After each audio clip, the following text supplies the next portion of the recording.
হইতেন যে সুবহানাল্লাহ, যাদের কাছে দিন নিয়ে আসছি তারা জান্নাতে যাওয়ার প্রতিযোগিতা শুরু করছে। আল্লাহর কোরআনের আয়াত নাজিল হওয়ার সাথে সাথে আমল করার জন্য তারা অস্থির হয়ে যায়। আল্লাহ এরকম অস্থিরতা, ব্যাকুলতা আপনি আমাদের মধ্যে তৈরি করে দেন। তো আল্লাহ রাসূল তিনটা জিনিস দিলেন যে এই তিনটা জিনিস তোমাদের জন্য দুনিয়াতে সম্পদ। এক নম্বরে হচ্ছে লিসানান যাকিরা। আল্লাহ রাসূল বললেন তোমাদের জন্য জিকিরকারী জিহ্বাটা একটা অনেক বড় সম্পদ। ভাই আপনি রিমোট কন্ট্রোল চেনেন না? ওই যে এক জায়গায় বসে অস্ত্র রিমোট কন্ট্রোল দেওয়া, ওখানে প্রেস করতেছে, আর এক জায়গায় গিয়ে একটা দেশ ধ্বংস করে দিচ্ছে। এটা তো ধ্বংসের খেলা। আল্লাহ তাআলা মুসলমানদেরকে, পৃথিবীকে যাতে করে মুসলমানরা এই ধ্বংসের খেলা থেকে হেফাজত করতে পারে আল্লাহ তৌফিক দান করুন। এই জন্য আমরা এই ধ্বংসের খেলা থেকে পৃথিবীকে রক্ষা করার জন্য পৃথিবীর অর্থনীতি, সমাজনীতি, রাজনীতি এগুলা সব কিছু থেকে আস্তে আস্তে দূরে চলে যেতে হবে। আবার হুজুররা এগুলা বললেও বলতে হবে, হুজুর আপনি রাজনীতির কথা বলেন কেন? যেমন আমি যদি একটা শব্দ এখন বলি না, তখন বললে এখন অনেকেই চিন্তা করবে এই হুজুর গুরুত্বপূর্ণ কথা ছেড়ে অন্যদিকে চলে গেছে। ভোট বলবো, শুনলে কি আপনাদের খারাপ লাগে না ভালো লাগে? অনেকের আছে ভাই খারাপ লাগে, আপনাদের ভালো লাগে আলহামদুলিল্লাহ। জীবনের সব বিষয়ের সব দিকের দিক নির্দেশনা কার কাছ থেকে নিতে হবে?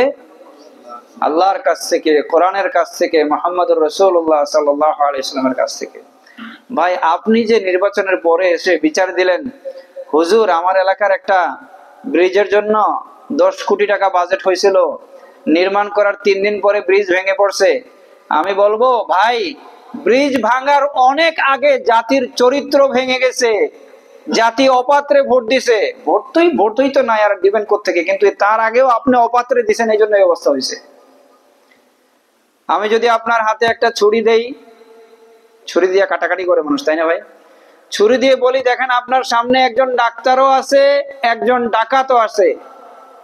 দুইজন মানুষ আছে আপনার সামনে, ভাই কে কে আছে? ডাক্তার আছে, আর আরেকজন আছে কে? ডাকাত। এখন আপনি ছুরিটা কার হাতে দিবেন আপনি সিদ্ধান্ত নেন।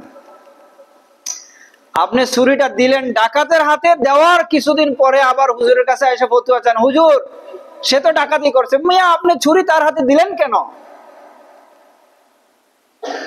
হুজুর আপনাকে এই বিষয়ে আলাপ করলে তো আপনি বলছেন এই হুজুর এখন এই সমস্ত কি আলাপ করতেছে। এই যে আমাদের দেশে এখন পাঠ্যপুস্তক শুরু থেকে শিক্ষা, সংস্কৃতি সবকিছু থেকে ইসলামকে দূরে সরানোর চক্রান্ত চলতেছে। ইফতার করতেছে বসে, বলতেছে ইফতারের মধ্যেও নাকি কোনো সমস্যা। নাচ গান করেন, বাদ্য শুনেন, যেটা আল্লাহর রাসূল সাহাবায়ে কেরাম কানে হাত দিয়ে চলে যেতেন শুনতেন না, সেটা করেন, কোনো সমস্যা নাই। কোরআনের আওয়াজ বন্ধ করার জন্য সব ধরনের সমস্যা। তো সমস্যা তো আপনি তৈরি করছেন। ওই যে ছুরি আপনি ডাকাতের হাতে তুলে দিয়েছেন, এখন ডাকাত তো হাইজ্যাক করতেছে, পরে আপনি বলতেছেন এবারের হাতে ছুরি দিলাম, সে হাইজ্যাক করে কেন? তো আপনি আগে দেখলেন না কোনটা ডাক্তার কোনটা ডাকাত? এই জন্য ভাই আমরা চোখ কান খোলা রাখতে হবে মুসলমানরা।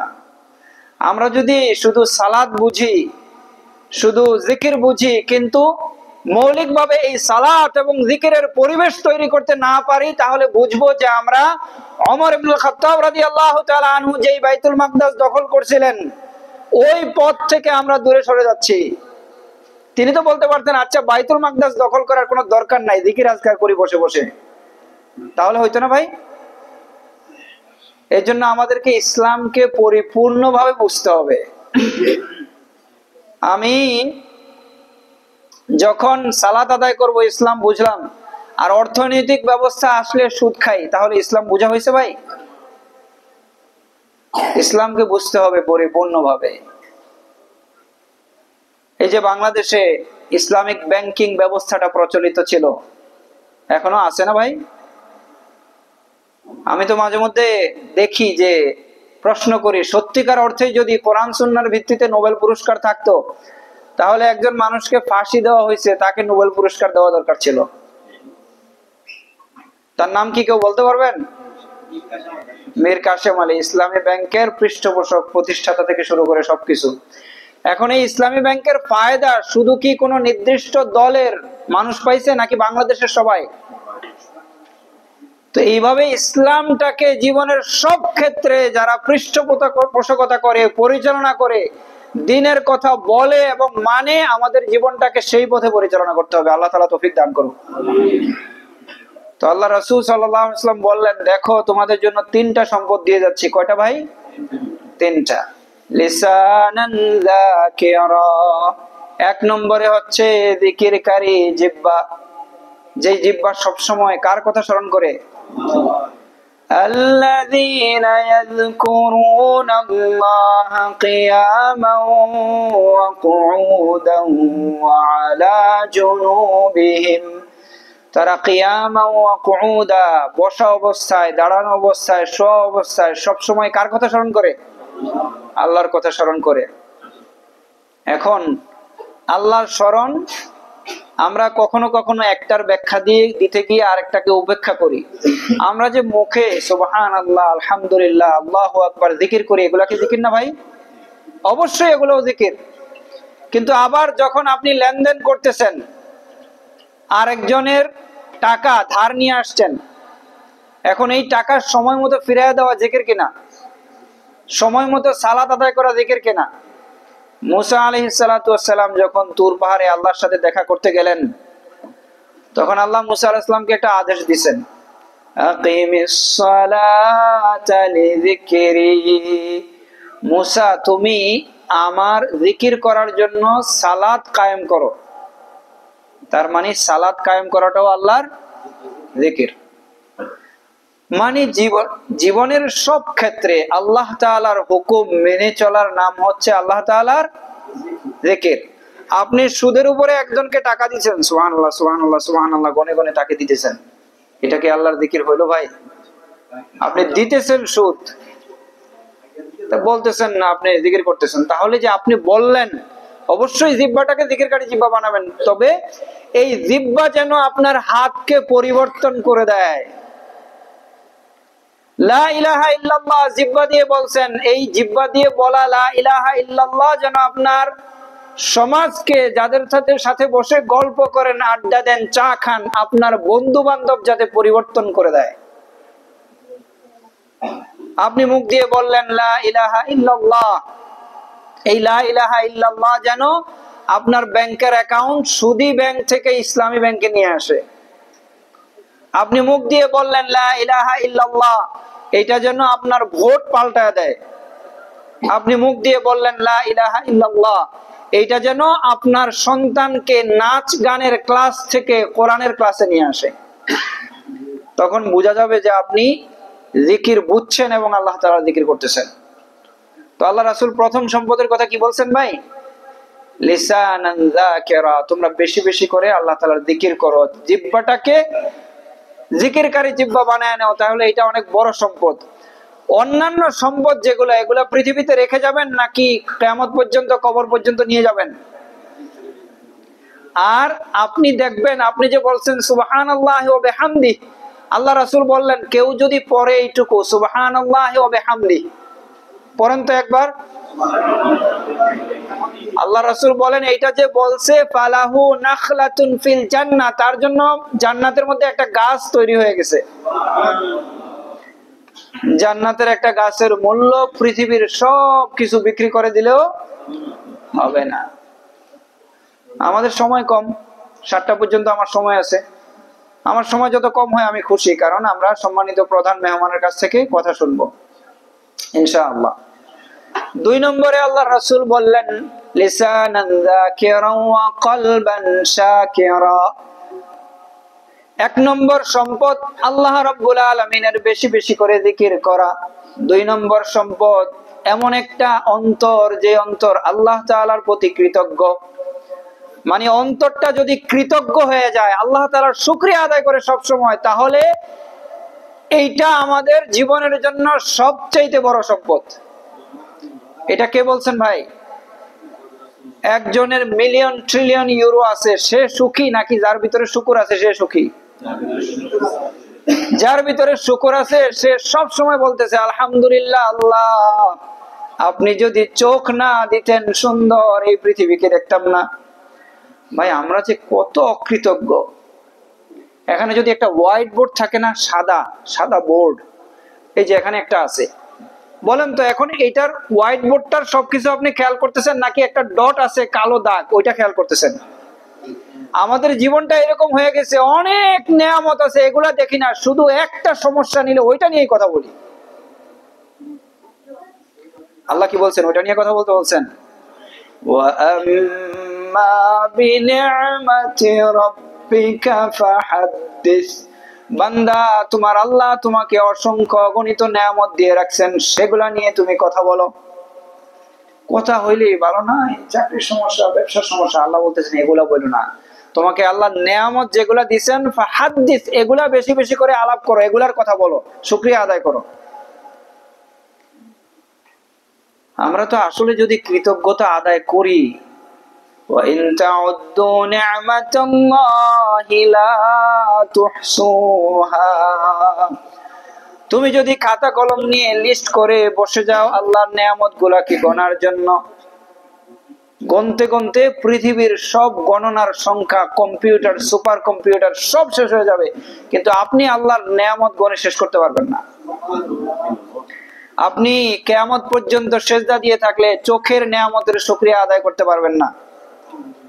আপনি যে বিচার দেন, আল্লাহ তাআলা আপনাকে দেন নাই, আপনি গরিব, আপনার নাই, আপনি যদি না, আপনাকে যদি এখন বলি যে আপনার ব্রেইনটা, আপনার ব্রেইন আছে না সবার সাথে, নাকি ব্রেইন কেউ বাসায় রেখে আসছেন?